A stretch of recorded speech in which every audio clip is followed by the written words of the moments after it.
Narinig mo ang lahat? Pwede ka nang lumabas dyan, Sandria. Nakangiting inalis ni Sandria ang sarili sa likod ng pinto ng CR. Ano to sa tingin mo, Bernard? I think he's serious. Ang tanging nasabi nito. Talaga? Ang nangyari sa amin nung sick ay dala lang ng kapilyuhan ng teenager. Teenager? Bernard, 5 years lang ang lumipas. Mas matanda si Sick sa'yo ng 6 na taon. Ikaw lang ang teenager, hindi siya.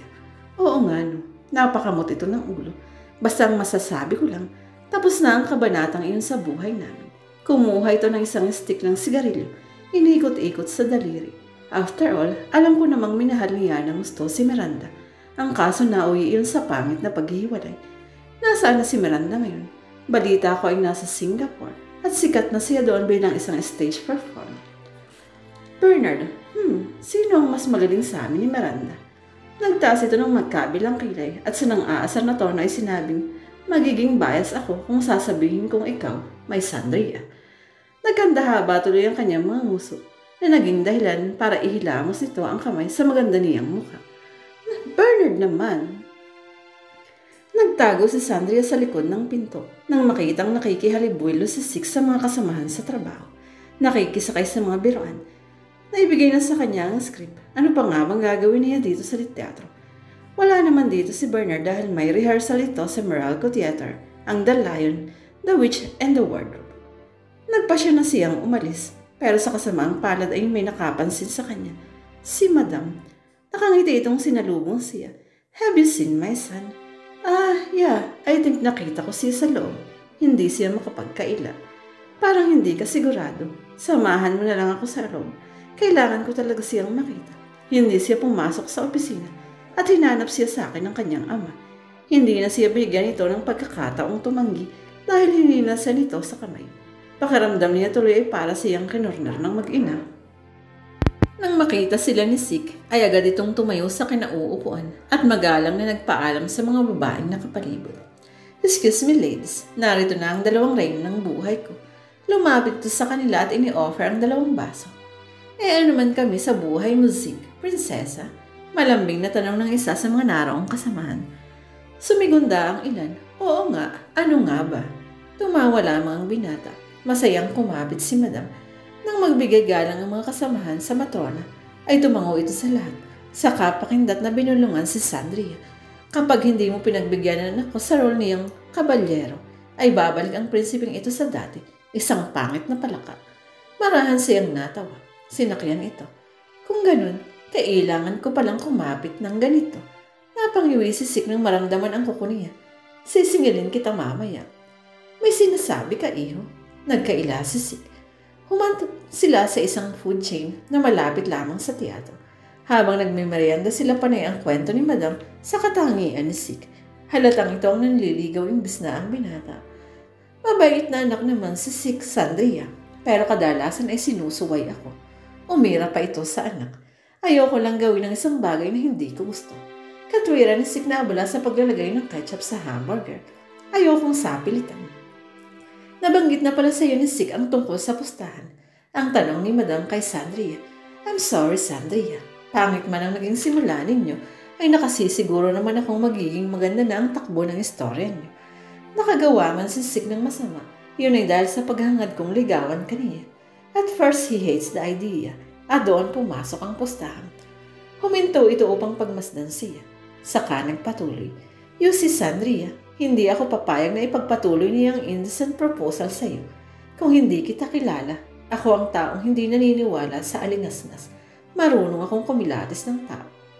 Napakislot siya ng pisilin ni Sik ang nanlalamig niyang kamay sa ilalim ng mesa. Gustuhin man niyang tumutol ay walang paraan. Pilit siyang kumipilos ng natural habang kumakain. Aniisi siya sa sinasabi ni Madam.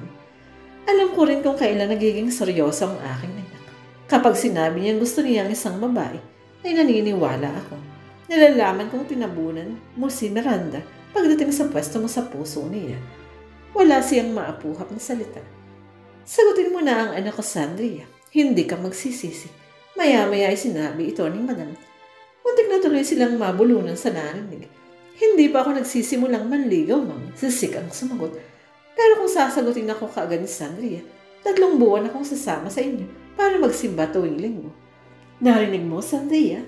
Bigyan mo kaya siya ng leksyon. Ayaw niya na magsimba. Alanganin siyang napangiti. Hindi malaman ang isasagot. Well, are you willing to give me a punishment? Punishment? Hindi kaya naisahan lang siya ng mag-ina? Ang tanong pa iisa ba siya? Hahayaan ba niyang pumasok sa buhay niya si Sig at papaano ang issue nito sa kaibigang si Kate? Nakabitin ang kanyang mga katanungan nang may kumalabit sa kanyang likuran. Ang nagpangyari sa kanyang paglingon. Yes? You say yes? Napamulagat ng mga mata si Madam. You mean? Narinig mo, Sig? Thanks God. Answered prayer ko kaagad. Ang akala ko'y mauupod ang aking mga tuhod sa pagkakaluhod sa baklaran. Naawa siguro si Mother for Perpetual of Hell at sinundan pa iyon ng tawa na parang kinikiliti. Na-amaze siya sa naging reaksyon ni Madam. Ang tangkasan ng pagtanggi ay napigilan. Naramdaman niyang mas humigpit ang pagkakahawak ni Sig sa kamay niya in a possessive way. Ngayon nakita niya the other side ni Madam Larissa. Ibang-iba sa formal at hindi palangiting producer. Akalain ba niyang siya ang mapipilitang babaeng para sa anak nito? Kaya ba parang hindi sa eksena ang buong attention nito sa tuwing rehearsal? Kapag hindi siya kasali sa isang eksena, ay parang wala itong galang tumingin sa entablado. Sa halip ay nahuhuli niya itong nakatitig sa kanya. Inabot niya ang soft drinks. Tila uhaw na sinaid niya ang laman niyon. Nagkaroon pa nga ng tunog pagkatapos. Nahihiyang inilayo niya ang plastic cup. Ang kaninang kumakalabit sa kanya ay nakalimutan na niya. Kaya kakamot-kamot itong umalis. Nang matapos silang kumain ay nagmamadaling nagpaalam si Madam. Ihahatid na kita, presenta ni Sig. Pamindola ako. Mag-i-enroll para sa second semester. Baka mapalayo ka. Nabitin sa pagpasok si Sig ng susi sa choir hall. Mag-aaral ka. Dentistry student ako. Napilitan lang akong huminto dahil sa magkakasunod na schedule ng pagpapalabas. Ayoko namang i-give up ang mga trabaho ko dahil ako lang ang inaasahan ni Minnie para makatapos sa kolehiyo. Ang mga magulang ko ay may problemang pampinansyal kaya inako ko na lang ang responsibilidad kay Minnie at sa sarili kong edukasyon. Mahaba niyang paliwanag. Binuksan ni Sig ang pinto upang pumasok na siya. Baka sa mukha nito ang paghanga sa kanya. Si Bernard Sandria, ano siya sa buhay mo? Tanong nito nang nasa manibela na. Him? He is my best friend. Sabay kaming lumaki. Magkakutsaba sa krimen at pareho naming binubuhat ang bangko ng isa't isa. Natawa siya sa bahaging iyon. And he teach me how to act. Pahabol pa niya. At heto ako isang aktres. Malayo sa profesyong in-enroll ko sa kolehiyo. Tumingin siya sa labas. Maniniwala ka bang 9 units na lang ang subject na naiwan ko sa CEU?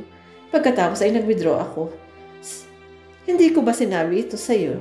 Ano bang pakailan mo sa buhay ko? Malaki dahil bahagi na ako ng buhay mo. Anito na sa daan ng paningin. Boyfriend mo ako. Karapatan kong malaman ang tungkol sa iyo. Tell me about yourself, Sig. Umangat ang isang sulok ng labi nito. Hi, I'm Sig Alfonso, 29 years old and very much single. Gumawi siya sabay angat ng isang kilay. Yun lang.